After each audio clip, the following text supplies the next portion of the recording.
Good afternoon. जय Hind army. जय Hind army कभी थकती नहीं है बाबू। आज हम इंग्लिश देखेंगे समरी मात्र 10 पॉइंट में और मोस्ट इम्पॉर्टेंट क्वेश्चन आंसर और ऐसे ही प्रश्न देखेंगे बाबू जिनका चांस 100% है कि आपके बोर्ड 2026 में आएंगे, क्योंकि ये जितने भी प्रश्न बाबू डिटेल एनालाइज के साथ बनाए गए हैं, इसलिए फोकस के साथ देख लो बाबू। ऑलरेडी हमारे चैनल पर विज्ञान और सामाजिक विज्ञान टॉपिक और most important previous year question complete हो चुका है, वो भी मात्र 8 से 9 मिनट में बाबू। इंग्लिश भी 2 पार्ट कंप्लीट हो चुका है। आज हम तीसरा देखेंगे, जो आपका चैप्टर का नाम है 2 स्टोरीज अबाउट फ्लाइंग। इसमें 2 कहानियां हैं, तो इस वीडियो में हम दोनों कहानियां देख लेंगे मात्र 10 मिनट में और मोस्ट इम्पॉर्टेंट क्वेश्चन भी। तो चलो बाबू शुरू करते हैं। ये जो भी है PDF के फॉर्म में बनाया गया है।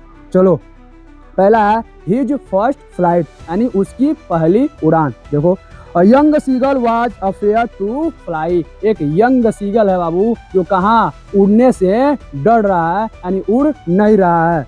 His siblings had already learned to fly। जो उसके भाई बहन है बाबू वो उड़ना सीख चुके हैं, लेकिन जो वो सीगल है वही नहीं उड़ पा रहा है, उसे डर लग रहा है उड़ने से। Parents scolded and threatened him. जो उसके माता पिता हैं उसको धमकी दे रहे हैं, समझा रहे हैं, नहीं मारना है तो धमकी दे रहे हैं कि तुम भी उड़ो, उड़ने का प्रयास करो, लेकिन वो उड़ नहीं रहा है, उसे उड़ान से, ऊंचाइयों से डर लग रहा है। He was very hungry on the ledge। वो कहाँ बैठा है बाबू? तो वो पर्वत के ऊंचे पत्थर पर बैठा है और उसे बहुत ज्यादा क्या लगी है? भूख लगी है। Mother tempted him with a piece of fish. तभी उसकी मम्मी एक मछली का टुकड़ा लेते हुए अपने मुंह में आती हैं, लेकिन उसको देती नहीं है, उसको ललचाती हैं। ठीक। In greed he jumped and fell। और उसी लालच में भूख से परेशान होकर जो यंग सीगल था बाबू वो क्या हो जाता है? अपने पत्थर से क्या उड़ान भर देता है।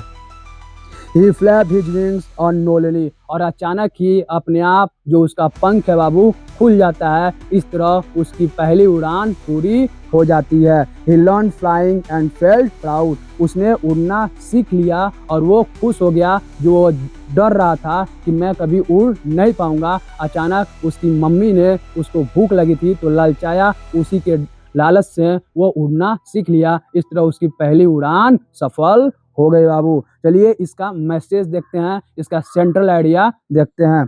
Fear is natural but confidence comes only by trying. जो फियर है बाबू, यानी जो डर है, वो प्राकृतिक तौर पर कोई भी काम करेंगे तो उसमें डर लगेगा। इसका मतलब ये नहीं वो कार्य हमें करना ही नहीं है, हमें ट्राई करना है, डर अपने आप खत्म हो जाएगा। इसका चलिए मोस्ट इम्पॉर्टेंट क्वेश्चन देख लेते हैं। पहला प्रश्न है बाबू, why was the young seagull afraid to fly. पूछ रहा है कि जो यंग सीगल है उड़ने से क्यों डर रहा है। देख लो, लिख देंगे। He was afraid because he thought his wings would not support him and he would fall into the sea। वो इसलिए डर रहा है यंग सीगल क्योंकि जब वो उड़ेगा तो उसके पंख क्या सोच रहा है कि उसके पंख उसे सपोर्ट नहीं करेंगे और वो नीचे गिर जाएगा। दूसरा प्रश्न देखो क्या बोल रहा है। How did seagull overcome his fear. जो सीगल जो था बाबू वो डर का सामना कैसे किया, तो चलो देख लेते हैं। His hunger made him jump for food. क्यों? क्योंकि बाबू उसको भूख लगी थी और उसकी मम्मी ने उसको ललचा दिया था, इसलिए वो भूख के मारे क्या हुआ? उड़ना सीख लिया, यानी अचानक जंप कर दिया, उड़ गया। While falling he flapped his wings and discovered he could fly। जब वो ऊंची पर्वत से चोटी पर बैठा था, वहां से जब कूदा तो उसके जो पंख हैं अचानक खुल गए। इस तरह उसकी पहली उड़ान पूरी हो गई।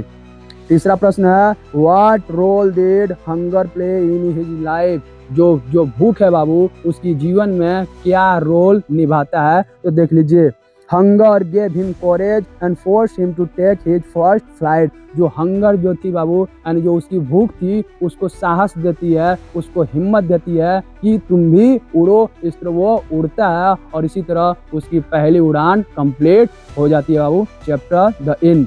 दूसरा इसमें पार्ट देखिए, दूसरा पार्ट है बाबू क्या है? The black aeroplane. क्या है? द ब्लैक एरोप्लेन यानी काला जहाज।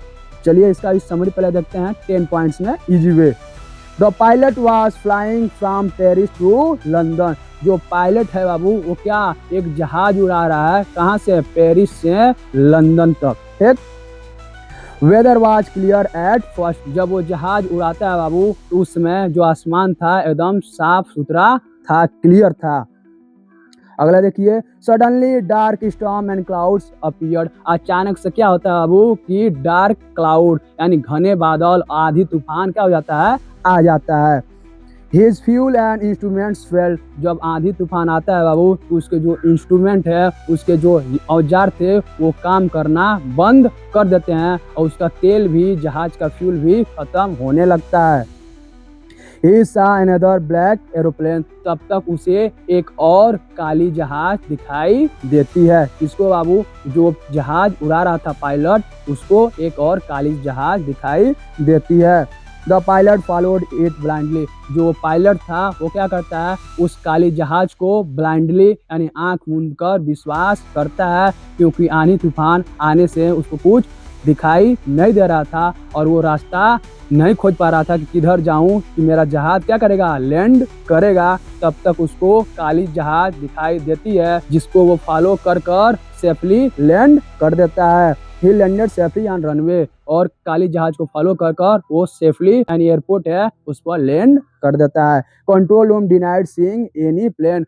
और जाकर कंट्रोल रूम से पूछता है कि जो काला जहाज था वो कहाँ गया। तो कंट्रोल रूम वाले साफ मना कर देते हैं कि काला जहाज कोई था ही नहीं। तो देख लीजिए इसको, इसका मेन सेंट्रल आइडिया क्या है, ये स्टोरी था। ठीक। Presence of mind and faith can save life in danger. संकट में समझदारी और विश्वास ही क्या हमें बाहर निकाल सकती है किसी भी मुसीबत से। यही था इसका सेंट्रल आइडिया। चलिए इसका मोस्ट इम्पॉर्टेंट क्वेश्चन देख लेते हैं बाबू। Why did the pilot decide to fly through the storm? पूछ रहा है बाबू, जो पायलट है वो क्यों सोचा कि मैं इस आंधी तूफान में ही जहाज को उड़ाऊंगा। चलिए, he wanted to reach the home early and attend breakfast with his family। क्यों, क्योंकि वो सोचा कि मेरे को घर जल्दी पहुंचना है और मैं अपने फैमिली के साथ जाकर ब्रेकफास्ट सुबह का नाश्ता करूंगा। इसलिए आंधी तूफान आता है तो अपने जहाज को उड़ाना बंद नहीं करता है, घुमाता नहीं है, वो उसी में घुसा देता है। ठीक। दूसरा प्रश्न देखो, who help the pilot land safely. पूछ रहा है कि जो कौन पायलट की मदद करता है जिसके कारण जो पायलट जो था वो जहाज को सेफली यानी अच्छी तरीके से एयरपोर्ट पर लैंड कर देता है। तो कौन था बाबू, mysterious black aeroplane guided him to the runway. तो कौन उसको रास्ता दिखाता है, तो एक ब्लैक एरोप्लेन। ठीक।